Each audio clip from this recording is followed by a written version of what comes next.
નમસ્કાર. Health update. આપણા રસોડામાં બનતી વસ્તુઓના કેટલાય વૈદ્યકીય ઔષધીય ગુણધર્મો છે, જેને સમજી અને એ રીતે એનો ઉપયોગ કરી તો ઘણા ફાયદા. અગાઉ મેં આપને એકવાર જણાવ્યું, શ્રી માધવ ચૌધરીએ એક પુસ્તક લખેલું,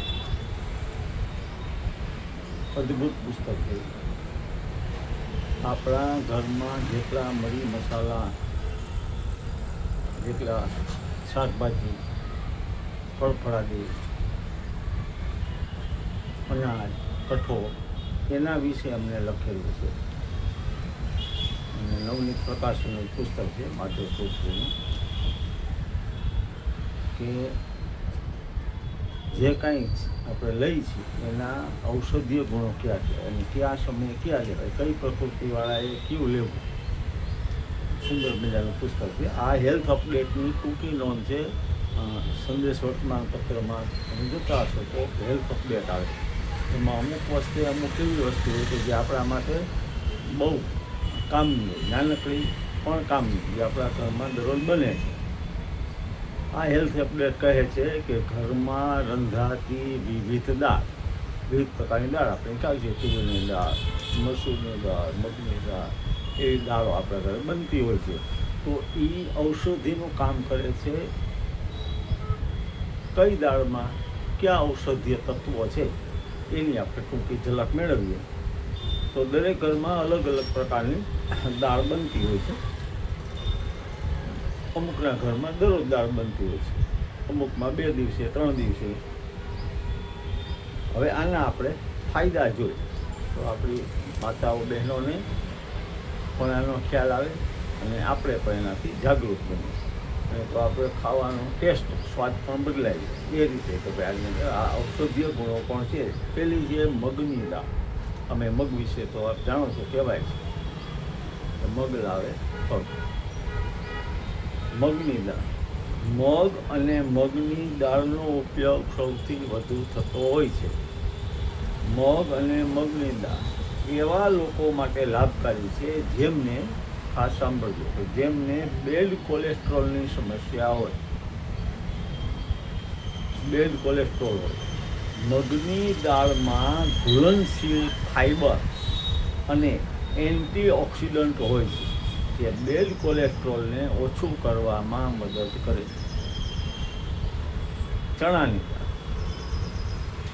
જે ઘરમાં કોઈ વ્યક્તિને ડાયાબિટીસ હોય તો તેના માટે ચણાની દાળ બનાવવી જ જોઈએ.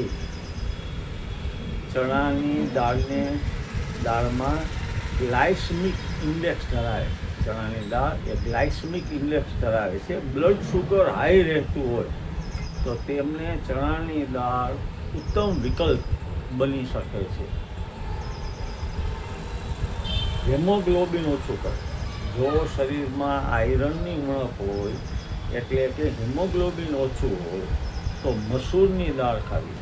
ત્રીજી દાળ છે મસૂરની. મસૂરની દાળ શરીરની નબળાઈ અને થાકને દૂર કરવામાં પણ ઉપયોગી છે. તુવેર મોસ્ટ ઓફ ઘરમાં બનતી હોય છે, રોજમાં આપણને જનરલી યાદ મળતી હોય છે. દરેક ઘરમાં મોટા ભાગે તુવેરની દાળ બનતી હોય.